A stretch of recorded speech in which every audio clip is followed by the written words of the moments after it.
the seventh elite corpse called Decorabia, in the form of a shining eye, and was an inorganic-type demon.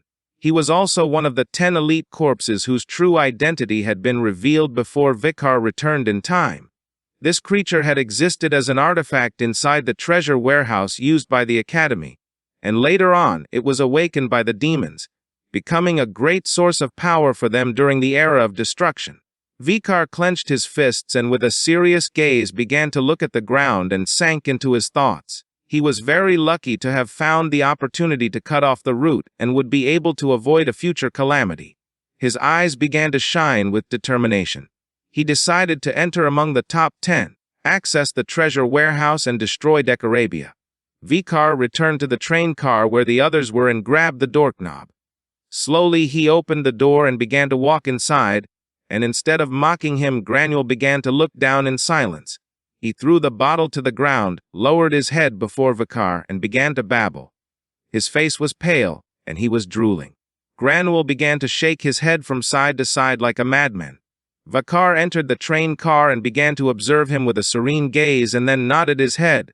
Upon seeing this, the eyes of the Baskerville triplets began to shine with joy and a smile spread across their faces. They turned towards Vikar and gave him a thumbs up. It was daytime and the train was passing over a bridge. Vikar felt relieved since he had now eliminated a variable that could interfere with his plan. Several hours later, the train stopped, raising dust. The students got off the train and with a smile began to chat with their friends. Vikar and the Baskerville triplets also got off the train. While our boy was thinking in silence, the triplets began to stretch their arms due to tiredness. Not long after, Granule also got off the train with an exhausted gaze. Vikar's eyes began to shine with joy as something caught his attention. It was already evening and they were in the beautiful city of Dortmile, which was located in the southeast of the empire. In the middle of the city there was a tower. Vikar's attention was fixed on the tower. That structure, narrow and tall, was the magic tower, wrapped in a spatial magic that not even modern wizards could interpret. He began to imagine Andromalia's ring, and couldn't help but wonder if the tower had the same powers as the ring. The shiny purple ring had the ability to create a barrier. Several men holding flags of the empire appeared. With a cheerful expression, a green-haired man extended his hand, and with a smile mentioned that it had been a long time. This year he had reunited with the students again as representatives of their academies. His attention was fixed on Dolores.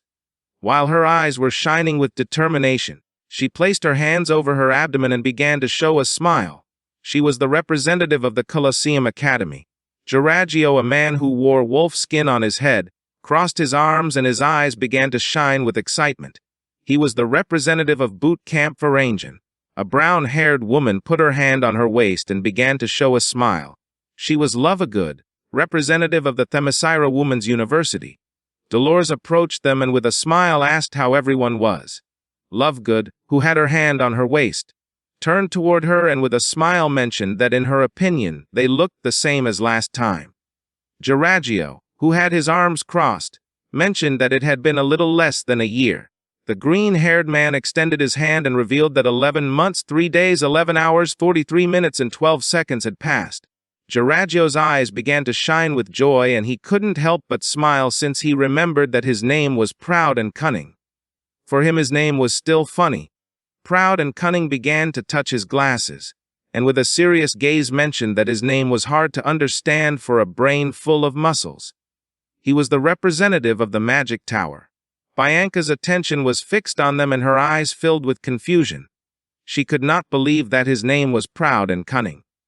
With an expression full of fear and disappointment, Sinclair explained that in the Magic Tower there existed a tradition where the elders gave baptismal nicknames to the younger ones. She continued recounting that, when they wanted to call him Little Soft Cotton, he had said he would give up entering the Magic Tower. According to her, his real name should be something like Hohenheim. With a confused expression, Proud and Cunning stuck his finger inside his ear and started looking to one side. His real name was Philippus Aureolus Theophrastus Bombastus von Hohenheim, but Proud and Cunning sounded better. Piggy, who was reading a book, approached them, and with a surprised expression commented that the representatives from each school who were there were all strong enough not to be underestimated. Upon hearing his voice, Bianca's and Sinclair's attention turned to Piggy and their eyes widened with curiosity. While Geragio's eyes were shining with excitement, he began to show a smile. It was said that Geragio, the representative of the Varangian boot camp, when he was in his first year, had knocked out all the fourth-year students and had taken control of the academy. There was also a rumor that his grandparents were a barbarian tribe who lived in the mountains of Adeka and Hek. Philippus began to show a calm smile. The representative of the Magic Tower had never lost even once against President Dollars during the entire University League. It was said that he had so much talent that, after graduating, he would automatically be appointed as a professor at the Magic Tower and aimed to become the youngest master of the tower. Lovegood, who had her hands on her waist, began to stare at everyone else. The representative of the Mizera Women's University not only stood out for her skill, but also for her charisma in dominating people. Therefore, she was called the Peak of the Mizera. In addition, she was active as a dancer in a famous theater company. With a curious look, Piggy began to read the contents of the book. According to what he read, probably in this tournament, Philippus Hohenheim and Geragio would compete for first and second place, while President Dollars would be in third place. The book also suggested that in fourth place would be Lovegood from the Mizera.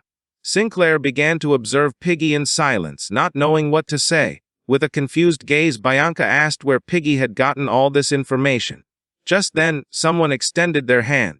It was Philippus Hohenheim. While the sun was shining, he put one hand on his waist, and with a confident gaze realized that it had been very difficult for them to reach the Magic Tower, so he decided to take them directly to their accommodations. Several hours later, night fell and the sky was full of stars. Sinclair, Bianca, Piggy, Sancho, and Tudor arrived at the accommodation. They lifted their heads and their eyes widened with surprise and joy. In front of them there was a beautiful mushroom-shaped lodging. They couldn't believe that this was the place where they were going to stay. Not long after, the cooks of the Magic Tower prepared delicious dishes of meat, fish, and desserts. Tudor changed his clothes, grabbed the fork and knife, and upon seeing so much delicious food, his mouth watered. He couldn't help but smile since the buffet at the lodging was better than he expected.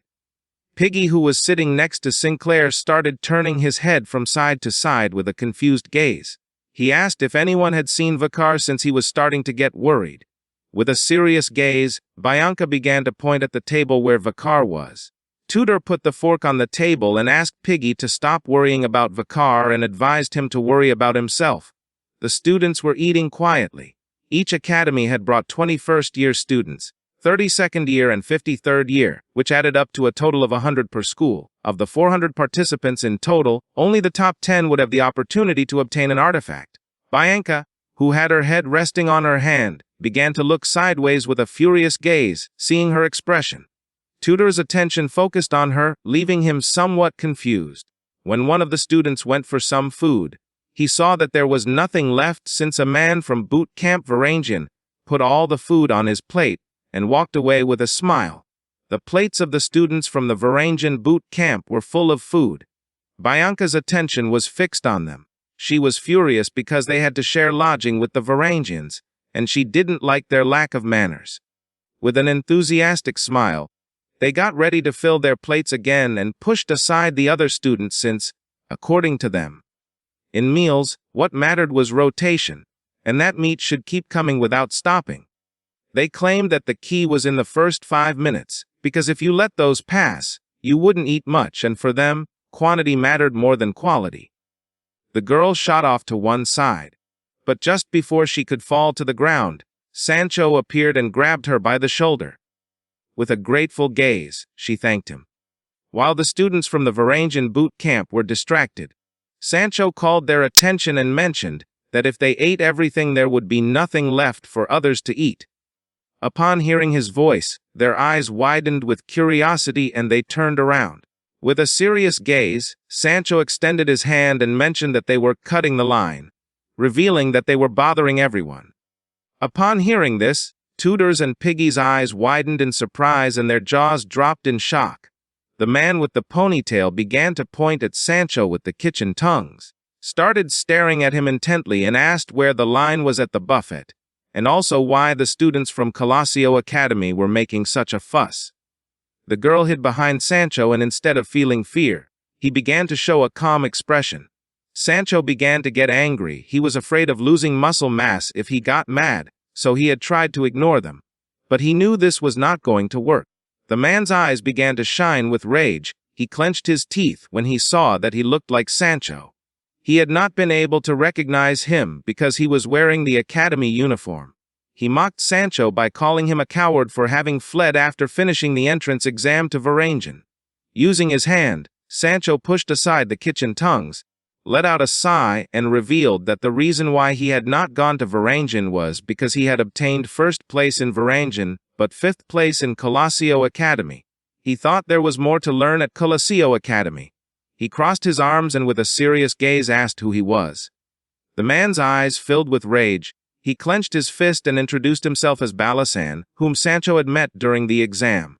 With a mocking gaze, Tudor put his hand over his mouth and mentioned that it was impossible for Sancho to remember someone like Balasan. With a smile, Bianca extended her hand and mentioned that the first place of the Varangian entrance exam had much to learn in Colasio. Sancho closed his eyes and with a smile asked everyone to stop making fun of the weak.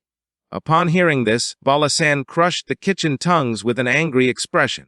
He said that he was the leader of Varangian's first year, Boli Balasan, and challenged the first-year students of Colasio Academy to a duel. He began to point at Sancho with his finger and asked him to call his best warrior Sancho, and the others remained silent. With a curious gaze, they began to think in silence. Not far from them was Vikar sitting and eating. Everyone's attention was fixed on him. They began to observe our boy in silence. Balasan felt somewhat confused. While Vikar was eating calmly, Balasan approached him and slammed the table hard. Instead of panicking, our boy remained calm. With eyes shining with rage, Balasan asked if Vikar was the strongest among the first years. Our boy began to gaze toward the ground in silence. Balasan had destroyed Vikar's food. He was furious since just when he had finished cutting everything up, this guy had ruined it all. This is the end of the video. If you guys want to see the next part,